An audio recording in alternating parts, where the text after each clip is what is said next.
Channel iconic information में। तो कल हम जैसे इससे पिछले वीडियो में हड़प्पा सभ्यता के बारे में हम बात किए थे, जो कि हड़प्पा सभ्यता का सेट पहला था फर्स्ट, और आज हड़प्पा सभ्यता के सेट 2 में हम उसके महत्वपूर्ण 25 क्वेश्चन के बारे में बात करेंगे। और हम आप लोगों को ये बात कंफर्म कर देना चाहते हैं कि इस चैनल पे आपको कंटिन्यू जैसे वीडियो मिल रहा है उस हिसाब से कंटिन्यू वीडियो मिलेगा, इसलिए प्लीज़ आप इस चैनल को सब्सक्राइब कर लीजिए और लाइक एंड शेयर कीजिए ताकि हमारा मनोबल बना रहे और हम कंटिन्यू आप लोगों को वीडियो हर एक सब्जेक्ट का सब्जेक्ट बाय सब्जेक्ट प्रोवाइड करते रहें। चलिए अब चलते हैं क्वेश्चन के बारे में बात करते हैं। जैसे आज का पहला क्वेश्चन है कि हड़प्पा के मिट्टी के बर्तन पर सामान्यतः किस रंग का उपयोग हुआ था। तो जैसे देख सकते हैं ऑप्शन में है, पहला ऑप्शन है लाल, दूसरा ऑप्शन है आपको नीला हरा, तीसरा ऑप्शन है पांडु और चौथा ऑप्शन है आपको नीला। तो इसका आपको सही आंसर हो जाएगा ऑप्शन नंबर 1 लाल हो जाएगा, ये आपको याद रखना है। चलिए अब चलते हैं क्वेश्चन नंबर 2 के बारे में बात करते हैं। इसमें है कि सिंधु सभ्यता निम्नलिखित में से किस युग में पड़ता है। तो जैसे देख सकते हैं इसमें ऑप्शन में आपको दिया हुआ है कि ऐतिहासिक काल में या प्राग ऐतिहासिक काल में या उत्तर प्राग ऐतिहासिक काल में या फिर आद्य ऐतिहासिक काल में। तो इसका आपको सही आंसर हो जाएगा आद्य ऐतिहासिक काल में। और आपके जानकारी के लिए बता दें कि जैसे यहाँ पे ऐतिहासिक दिया हुआ है, तो ऐतिहासिक आपको ये हो गया कि जिसे आप इतिहास में पढ़ते हैं, जैसे प्राचीन काल है, फिर आपको मध्यकाल है, आधुनिक काल है, या फिर नेहरू काल है, या फिर ये विश्व युद्ध हुआ है, लोह युग है, ये सब आपको ऐतिहासिक काल में आ जाता है। फिर जैसे आपको प्राग ऐतिहासिक हो गया, तो ये हो गया आपको स्टार्टिंग टाइम, जिस समय के बारे में जैसे मान लीजिए जैसे प्राग ऐतिहासिक है, आद्य ऐतिहासिक और ऐतिहासिक। इतिहास को 3 भाग में बांटा गया है, तो पहला जो भाग है उसका वो प्राग ऐतिहासिक ही है। जैसे ये ऑप्शन 2 में दिया हुआ है, उसी में आपको प्राग ऐतिहासिक को भी फिर 2 भाग में बांट दिया गया है। तो एक होता है आपको उत्तर प्राग ऐतिहासिक और दूसरा आपको ऑप्शन हो जाएगा जैसे मान लीजिए आद्य ऐतिहासिक, ये आद्य प्राग ऐतिहासिक हो जाएगा, इस हिसाब से हो जाता है। तो ये भी बात आपको याद रखना है। चलिए अब चलते हैं क्वेश्चन नंबर 3 के बारे में बात करते हैं। इसमें है कि सिंधु घाटी सभ्यता की विकसित अवस्था में निम्नलिखित में से किस स्थल के घरों में कुएं के अवशेष मिले हैं। तो जैसे देख सकते हैं ऑप्शन में आपको दिया हुआ है, पहला ऑप्शन है हड़प्पा, दूसरा ऑप्शन है कालीबंगा, तीसरा ऑप्शन है लोथल और चौथा ऑप्शन है आपको मोहनजोदड़ो। तो इसका सही आंसर आपको हो जाएगा 3rd नंबर का मोहनजोदड़ो, जो कि आपको पंजाब के सिंध प्रांत में पड़ता है, ये भी बात आपको याद रखना है। और जैसे इसमें हड़प्पा है, ये आपको सिंध में हड़प्पा जैसे है, तो ये पंजाब के पाकिस्तान के पंजाब प्रांत में। फिर आपको कालीबंगा है, तो ये आपको राजस्थान में पड़ता है भारत में, और लोथल आपको गुजरात में पड़ता है, ये बात भी आपको याद रखना है। चलिए अब चलते हैं क्वेश्चन नंबर 4 के बारे में बात करते हैं। इसमें है कि रंगपुर जहाँ पंजाब की समकालीन थी, तो रंगपुर कोई जगह है, ये आपको हड़प्पा सभ्यता में कौन से जगह में फ़िलहाल अभी अवस्थित है, ये बात आपको बताना है। जैसे देख सकते हैं ऑप्शन में आपको दिया हुआ पंजाब में, दूसरा ऑप्शन है उत्तर प्रदेश में, तीसरा ऑप्शन है सौराष्ट्र में और चौथा ऑप्शन है आपको राजस्थान में। तो इसका सही आंसर आपको हो जाएगा 3rd नंबर ऑप्शन सौराष्ट्र। और कभी कभी ये भी पूछा जा सकता है कि सौराष्ट्र किस क्षेत्र को बोला जाता है, तो ये गुजरात के अंतर्गत आता है, ये बात भी आपको याद रखना है। चलिए अब चलते हैं क्वेश्चन नंबर 5 के बारे में बात करते हैं। जैसे आप देख सकते हैं 5 में दिया हुआ है कि सिंधु घाटी के लोग विश्वास करते थे। तो जैसे देख सकते हैं ऑप्शन में दिया हुआ है आत्मा और ब्रह्मा में, दूसरा है कर्मकांड में, तीसरा है आपको यज्ञ प्रणाली में और चौथा है आपको मातृशक्ति में। तो इसका आपको सही आंसर हो जाएगा मातृशक्ति। तो चलिए चलते हैं क्वेश्चन नंबर 6 के बारे में बात करते हैं। इसमें आपको दिया हुआ है, एक मिनट, जैसे आप 6 में देख सकते हैं इसमें है कि निम्नलिखित में से कौन सा सिंधु स्थल समुद्र तट पर स्थित नहीं था। तो जैसे देख सकते हैं ऑप्शन में आपको दिया हुआ है, पहला है सुतकोटदा, दूसरा है आपको लोथल, तीसरा है बालाकोट और चौथा है आपको कोटदीजी। तो इसका आपको सही आंसर हो जाएगा 6 नंबर का ऑप्शन डी कोटदीजी। और जैसे देख सकते हैं पहला ऑप्शन में आपको सुतकोटदा है, तो ये आपको गुजरात में पड़ता है, दूसरा ऑप्शन आपको लोथल है, ये भी गुजरात में पड़ता है, और जैसे आप देख सकते हैं तीसरा ऑप्शन है बालाकोट, ये आपको बलूचिस्तान, पाकिस्तान का एक प्रांत है बलूचिस्तान, वहाँ अवस्थित है बालाकोट, ये बात भी आपको याद रखना है। चलिए अब चलते हैं क्वेश्चन नंबर 7 के बारे में बात करते हैं। इसमें है कि हड़प्पा कालीन लोगों ने नगरों में घरों की विन्यास के लिए कौन सी पद्धति अपनाई थी। तो जैसे देख सकते हैं ऑप्शन में है कि कमल पुष्प की आशिकी का, दूसरा है आपको गोलाकार आकृति का, तीसरा है आपको ग्रिड पद्धति का, चौथा ऑप्शन है आपको त्रिभुजाकार आकृति में। तो इसका आपको सही आंसर हो जाएगा 7 नंबर का 3rd नंबर ऑप्शन, ये ग्रिड पद्धति, एक मिनट, जैसे देख सकते हैं ये थर्ड नंबर ऑप्शन है, ग्रिड पद्धति हो जाएगा तीसरा नंबर ऑप्शन। चलिए अब चलते हैं क्वेश्चन नंबर 8 के बारे में बात करते हैं। इसमें जैसे दिया हुआ है कि हड़प्पावासी किस धातु से परिचित नहीं थे, तो जैसे ऑप्शन में दिया हुआ है पहला आपको कि सोना एवं चांदी से, दूसरा है तांबा एवं कांसा से, तीसरा है टीन एवं शीशा से, और चौथा ऑप्शन है आपको लोहा से। तो इसका आपको सही आंसर हो जाएगा 4 नंबर ऑप्शन, लोहा से। चलिए अब चलते हैं क्वेश्चन नंबर 9 के बारे में बात करते हैं। जैसे इसमें दिया हुआ है कि हड़प्पा की काल का तांबे का रथ किस स्थान से प्राप्त हुआ है, तो जैसे देख सकते हैं ऑप्शन में आपको दिया हुआ है पहला ऑप्शन है कुणाल, दूसरा ऑप्शन है राखी गढ़ी, तीसरा ऑप्शन है दाइमाबाद, ये दाइमाबाद लिखा है, दाइमाबाद शुद्ध लिखाता है, और तीसरा ऑप्शन है बनावली। तो इसका आपको सही आंसर हो जाएगा 9 नंबर का आपको सी हो जाएगा, दाइमाबाद, जो कि महाराष्ट्र में पड़ता है, और ये महाराष्ट्र में आपको ये पड़ जाता है गोदावरी नदी के किनारे, ये बात भी आपको याद रखना है। और राखी गढ़ी आपको हरियाणा में पड़ता है, और जैसे देख सकते हैं फोर्थ ऑप्शन में बनावली, तो ये आपको जैसे बनावली पड़ जाता है हरियाणा में, ये बात भी आपको याद रखना है। चलिए अब चलते हैं क्वेश्चन नंबर 10 के बारे में बात करते हैं। इसमें है कि अफगानिस्तान स्थित सिंधु सभ्यता से संबंधित स्थल है, तो जैसे उसमें दिया हुआ है देख सकते हैं पहला ऑप्शन है मुंडी गाक, दूसरा है सुतकोगोई, तीसरा ऑप्शन जैसे इसमें दोनों हो जाएगा, और चौथा ऑप्शन है आपको हड़प्पा। तो इसका आपको सही आंसर हो जाएगा ये थर्ड नंबर ऑप्शन। तो अब चलिए चलते हैं क्वेश्चन नंबर 11 के बारे में बात करते हैं। 11 में है कि मोहनजोदड़ो से प्रांत, मतलब ये यहाँ पे तीनों शब्द को जोड़ दिया गया, मिस्टेक हो गया है, तो यहाँ हो जाएगा मोहनजोदड़ो से प्राप्त पशुपति शिव अथवा आदि शिव मुहर में किन किन जानवरों का अंकन हुआ है। तो जैसे देख सकते हैं ऑप्शन में दिया हुआ है कि व्याघ्र एवं हाथी का, दूसरा है गेंडा एवं भैंसा का, तीसरा है हिरन का, और चौथा है इसमें से सभी। तो इसका आपको सही आंसर हो जाएगा इसमें से सभी, मतलब ये सभी जानवर का वहाँ पे आपको चित्र पाया गया है। चलिए अब चलते हैं क्वेश्चन नंबर 12 के बारे में बात करते हैं। इसमें है कि किस हड़प्पाकालीन स्थल से नृत्य मुद्रा वाली स्त्री की कांस्य की मूर्ति प्राप्त हुई है। तो जैसे देख सकते हैं ऑप्शन में दिया हुआ है आपको मोहनजोदड़ो, दूसरा है कालीबंगा, तीसरा है हड़प्पा, और चौथा ऑप्शन है बनावली। तो इसका आपको सही आंसर हो जाएगा 12 का मोहनजोदड़ो, जो कि पाकिस्तान के बलूचिस्तान ये सिंध प्रांत में पड़ता है, ये भी बात आपको याद रखना है। और कालीबंगा राजस्थान हो गया, हड़प्पा आपको ये भी पाकिस्तान में ही पड़ता है, और बनावली जैसे दिया हुआ है तो बनावली हो जाएगा ये आपको हरियाणा में अवस्थित है। और ये बात हम बार बार इसलिए रिपीट करते हैं ताकि आप बार बार सुनने से आपको ये याद करने में आसानी होगा। जैसे आप हर एक चीज़ को याद नहीं कर सकते, जनरल कंपटीशन में बहुत मतलब ज़्यादा क्वेश्चन का एक मान लीजिए ग्रुप है, इसमें हर एक सब्जेक्ट के बारे में पढ़ना पड़ता है, तो आप जो चाहिएगा हर एक चीज़ को हम रट ले वो संभव नहीं, इसलिए कोई चीज़ बार बार सुनने के बाद आपको ये याद होने मतलब करने में आसानी होगा।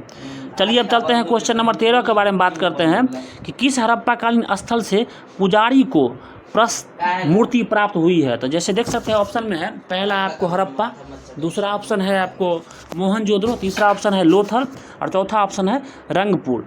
तो इसका आपको सही आंसर हो जाएगा पहला ऑप्शन, जैसे देख सकते हैं पहला है ना, ये हड़प्पा हो जाएगा। उसके बाद जैसे ऑप्शन 14 नंबर क्वेश्चन है कि किस सिंधुकालीन स्थल से एक ईंट पर बिल्ली का पीछा करते हुए कुत्ते के पंजे के निशान मिले हैं। तो इसमें जैसे ऑप्शन में दिया हुआ है आपको हड़प्पा, दूसरा है मोहनजोदड़ो, तीसरा है चन्हूदड़ो, और चौथा है लोथल। तो इसका आपको सही आंसर हो जाएगा 14 का ये चन्हूदड़ो। और चन्हूदड़ो आपको पड़ता है ये सिंध प्रांत में, पाकिस्तान के सिंध प्रांत में पड़ता है, ये भी बात आपको याद रखना है। चलिए अब चलते हैं क्वेश्चन नंबर 15 के बारे में बात करते हैं कि उसमें दिया हुआ कि स्वतंत्र भारत में सबसे अधिक संख्या में हड़प्पा युगीन स्थलों की खोज किस प्रांत में हुई है। तो जैसे देख सकते हैं ऑप्शन में है पहला है गुजरात, दूसरा है राजस्थान, तीसरा है पंजाब और हरियाणा, चौथा आपको है उत्तर पश्चिम उत्तर प्रदेश। तो इसका आपको सही आंसर हो जाएगा गुजरात, मतलब स्वतंत्रता के बाद सबसे ज़्यादा जो हड़प्पा स्थल खोजा गया है वो गुजरात में खोजा गया है, ये बात आपको याद रखना है। चलिए अब चलते हैं क्वेश्चन नंबर 16 के बारे में बात करते हैं कि निम्नलिखित में से कौन सी फसल हड़प्पाकालीन लोगों का मुख्य खाद्य नहीं था। तो जैसे देख सकते हैं ऑप्शन में है पहला है जौ, दूसरा है दालें, तीसरा है चावल, और चौथा है आपको गेहूं। तो इसका आपको सही आंसर हो जाएगा चावल, ये थर्ड नंबर ऑप्शन हो जाएगा 16 नंबर का, ये भी बात आपको याद रखना है। चलिए अब चलते हैं क्वेश्चन नंबर 17 के बारे में बात करते हैं कि हड़प्पाकालीन स्थल में अभी तक किस धातु की प्राप्ति नहीं हुई है। तो देख सकते हैं ऑप्शन में जैसे है कि तांबा, दूसरा है आपको स्वर्ण, तीसरा है चांदी, और चौथा है लोहा। तो इसका सही आंसर हो जाएगा आपको लोहा। और यहाँ जो स्वर्ण है इसका मतलब सोना होता है, ये बात आपको याद रखना है। और तांबा ये आपको जैसे इसको कांसा भी बोला जाता है। इसलिए हड़प्पा सभ्यता को यहाँ पे सबसे पहले तांबा का ही खोज हुआ था, तांबा ही मिला था, इसलिए इस युग को कांस्य युग भी बोला जाता है। ये भी बात आपको याद रखना है। चलिए अब चलते हैं क्वेश्चन नंबर 18 के बारे में बात करते हैं। उसमें है कि किस पशु के अवशेष सिंधु घाटी सभ्यता से प्राप्त नहीं हुई है। तो देख सकते हैं ऑप्शन में जैसे दिया हुआ है, पहला है शेर, दूसरा है आपको घोड़ा, तीसरा है आपको गाय और चौथा है आपको हाथी।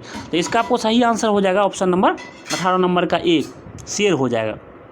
चलिए अब चलते हैं क्वेश्चन नंबर 19 के बारे में बात करते हैं कि चन्हू के उत्खनन का निर्देश किया था, मतलब चन्हू की खुदाई के बारे में किसने आपको आदेश दिया था, ये बात बताना है इसमें। जैसे देख सकते हैं इसमें पहला ऑप्शन है J.H. मैके ने, दूसरा है सर जॉन मार्शल ने, तीसरा है I.E.M. व्हीलर ने और चौथा है सर ऑरेस्ट स्टीन ने। तो इसका आपको सही आंसर हो जाएगा 19 नंबर का ए, J.H. मैके ने आदेश दिया था। चलिए अब चलते हैं क्वेश्चन नंबर 20 के बारे में बात करते हैं। इसमें है कि सिंधु घाटी सभ्यता की खोज निम्नलिखित में जिन दो भारतीय का नाम जुड़ा है वे हैं। तो इसमें देख सकते हैं ऑप्शन में है पहला आपको दयाराम साहनी एवं राखल दास बनर्जी, दूसरा है जॉन मार्शल एवं ईश्वर प्रसाद, तीसरा है आशीर्वाद लाल श्रीवास्तव एवं रंगानाथ राव, चौथा है आपको माधव स्वरूप वत्स एवं B.V. राव। तो इसका आपको सही आंसर हो जाएगा दयाराम साहनी। तो आपको ये पता ही होगा कि दयाराम साहनी जो कि आपको हड़प्पा की खुदाई की थी और राखल दास बनर्जी ये आपको मतलब मोहनजोदड़ो की खुदाई की थी।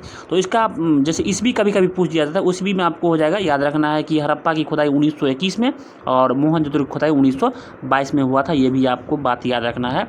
और मोहनजोदड़ो की खुदाई राखल दास बनर्जी और हड़प्पा की खुदाई आपको दयाराम साहनी ने किया था, ये भी बात आपको याद रखना है। चलिए अब चलते हैं क्वेश्चन नंबर आपको 21 के बारे में बात करते हैं कि मांडा किस नदी के किनारे है। तो जैसे देख सकते हैं इसमें ऑप्शन में है कि पहला झेलम नदी के किनारे, दूसरा है चेनाब नदी के किनारे, तीसरा है आपको रावी नदी के किनारे और चौथा है आपको सतलज नदी के किनारे। तो 21 नंबर का सही आंसर आपको हो जाएगा ऑप्शन नंबर 2, ये चिनाब नदी के किनारे है मांडा, जो कि जम्मू कश्मीर राज्य में अवस्थित है, ये भी बात आपको याद रखना है। चलिए अब चलते हैं क्वेश्चन नंबर और एक बात और ये जो हड़प्पा स्थल का, जैसे ये आपको मांडा बताए हैं, तो ये हड़प्पा जो सभ्यता था उसका स्थल का ये सबसे उत्तरी भाग था। ये भी कभी कभी पूछ दिया जाता है कि जैसे मान लीजिए मांडा है तो ये मांडा, या फिर ऐसे पूछ दिया जाएगा कि हड़प्पा का सबसे उत्तरी छोर कौन सा जगह था, तो उसमें आपको मांडा हो जाएगा, जो कि जम्मू कश्मीर में पड़ता है, ये भी बात आपको याद रखना है। चलिए अब चलते हैं क्वेश्चन नंबर 22 के बारे में 22 के बारे में बात करते हैं। इसमें है कि आलमगीरपुर किस नदी के किनारे है। तो जैसे इसमें देख सकते हैं ऑप्शन में है पहला आपको रावी नदी, दूसरा है ब्यास नदी, तीसरा है हिंडन नदी और चौथा है गोदावरी नदी। तो इसका आपको सही आंसर हो जाएगा 22 नंबर का ऑप्शन नंबर 3। और आलमगीरपुर जो है ये यूपी में पड़ता है। और एक बात और, ये यूपी में आपको जैसे पूछ देगा कि हड़प्पा सभ्यता का सबसे पूर्वी स्थल कौन था, उसमें आपको ये आलमगीरपुर ही हो जाएगा, जो कि यूपी में पड़ता है, ये बात भी आपको याद रखना है। चलिए अब चलते हैं क्वेश्चन नंबर 23 के बारे में, 23 के बारे में बात करते हैं। इसमें है कि आपको दाइमाबाद किस नदी के किनारे बसा है। तो जैसे देख सकते हैं ऑप्शन में पहला है गंगा, दूसरा है गोदावरी, तीसरा है भागीरथी और चौथा है आपको अलकनंदा। तो इसका आपको सही आंसर हो जाएगा गोदावरी नदी के किनारे है दाइमाबाद, जो कि महाराष्ट्र राज्य में अवस्थित है, ये भी आपको बात याद रखना है। और एक बात और, ये आपको हड़प्पा सभ्यता का सबसे दक्षिणी स्थल था, तो ये बात भी आपको याद रखना है, ये भी कभी कभी पूछ दिया जाता है। चलिए अब चलते हैं क्वेश्चन नंबर आपको 24 के बारे में बात करते हैं। इसमें है कि सुतगोरदा किस नदी के किनारे है। तो जैसे देख सकते हैं ऑप्शन में है आपको दशक नदी, दूसरा है यमुना, तीसरा है आपको सिंधु, चौथा है आपको कृष्णा, ये चारों आपको नदी का नाम है। तो इसमें सही आंसर इसका 24 का हो जाएगा आपको दशक नदी के किनारे है। ये आपको पंजाब के, ये जो है जैसे सुतगोरदा, ये पंजाब के आपको बलूचिस्तान प्रांत है, जैसे पाकिस्तान 4 प्रांत में बटा हुआ है, एक है आपको पंजाब, दूसरा है सिंध, तीसरा है बलूचिस्तान और चौथा है खैबर पख्तूनख्वा। तो उसी में ये आपको बलूचिस्तान जो है पाकिस्तान का एक प्रांत, उसी में ये सुतगोरदा जगह जो है अवस्थित है, ये भी बात आपको याद रखना है। और एक बात और, ये आपको हड़प्पा सभ्यता का सबसे पश्चिमी स्थल है। जैसे हम आपको 4 क्वेश्चन में कंटिन्यू इसका चारों, जैसे उत्तर दक्षिण पूर्व पश्चिम जो जगह अवस्थित है, ये हम आपको बता दिए। ये बात कभी कभी या बराबर एग्जामों में, मतलब आपको बहुत तरह के एग्जाम में पूछ दिया जाता है, इसलिए आपको ये चारों जगह याद रखना है। चलिए अब चलते हैं क्वेश्चन नंबर आपको 25 के बारे में बात करते हैं। और एक बात और, जैसे मान लीजिए ये जगह सब आपको याद करने में सबसे ज़्यादा आसानी तब होगी जब आपको सभी जगह का प्रॉपर ज्ञान होगा, और उसके लिए आपको मैप पढ़ना बहुत ज़रूरी है। इसलिए हमारा आपसे यही आग्रह रहेगा कि अगर आप चाहते हैं जीके जीएस पढ़ना सही से, तो आप एक बार मैप ज़रूर पढ़ लें। इससे आपको बहुत आसानी होगा कोई भी क्वेश्चन याद करने में। चलिए अब चलते हैं क्वेश्चन नंबर आपको 25, जो कि आज के वीडियो का लास्ट क्वेश्चन है। इसमें है कि हड़प्पा एवं मोहनजोदड़ो की पुरातात्विक खुदाई के प्रभारी थे। तो इस जैसे देख सकते हैं ऑप्शन है कि लॉर्ड मैकाले, दूसरा है सर जॉन मार्शल, तीसरा है लॉर्ड क्लाइव, चौथा है कर्नल टाई। तो 25 का इसका सही आंसर हो जाएगा सर जॉन मार्शल। ये आज के वीडियो का लास्ट क्वेश्चन है। चलिए आज के वीडियो में इतना ही, मिलते हैं अगले वीडियो में। Thanks for watching us. और एक बात और, आपको हम पूरी मान लीजिए ये कंफर्म कर देना चाह रहे हैं कि आप ऐसा कोई चैनल ये नहीं है कि इसमें आपको 2 दिन या 4 दिन वीडियो मिलेगा उसके बाद फिर ये बंद कर दिया जाएगा, ऐसा कुछ नहीं है। हमारा पूरा कोशिश रहेगा कि हम कहीं भी रहें, चाहे किसी भी हाल में रहें, हम वीडियो आपको प्रॉपर और कंटिन्यू प्रोवाइड करते रहेंगे। इसलिए आपसे यही आग्रह है कि आप इस चैनल को सब्सक्राइब कर लीजिए, तो आपके लिए ज़्यादा बेहतर रहेगा। मान लीजिए किसी भी हर एक सब्जेक्ट का, ऐसा नहीं है कि अभी हिस्ट्री का है फिर आपको दूसरे सब्जेक्ट का दिया जाएगा। इसी तरह हम हर एक सब्जेक्ट बाय सब्जेक्ट आपको वीडियो प्रोवाइड करेंगे और ये आपको हमारे प्लेलिस्ट में डाला रहेगा, वहाँ से आप हर एक वीडियो को देख सकते हैं। और ये कंटिन्यू रहेगा स्टेप बाय स्टेप। जैसे मान लीजिए आपका पढ़ाई होता है कि फर्स्ट चैप्टर है, सेकंड है, इस तरह इस हिसाब से आपको कंटिन्यू हम वीडियो डालते रहेंगे। तो इसलिए आपसे आग्रह है कि इस चैनल को आप प्लीज़ सब्सक्राइब कर ही लीजिए और इस वीडियो को शेयर और लाइक ज़रूर कीजिए। और किसी तरह का आपको अगर त्रुटि बुझाता है और हमें कुछ सजेस्ट करना चाहते हैं तो आप कमेंट सेक्शन में हमें कमेंट करके बता सकते हैं। चलिए धन्यवाद। Thanks for watching us.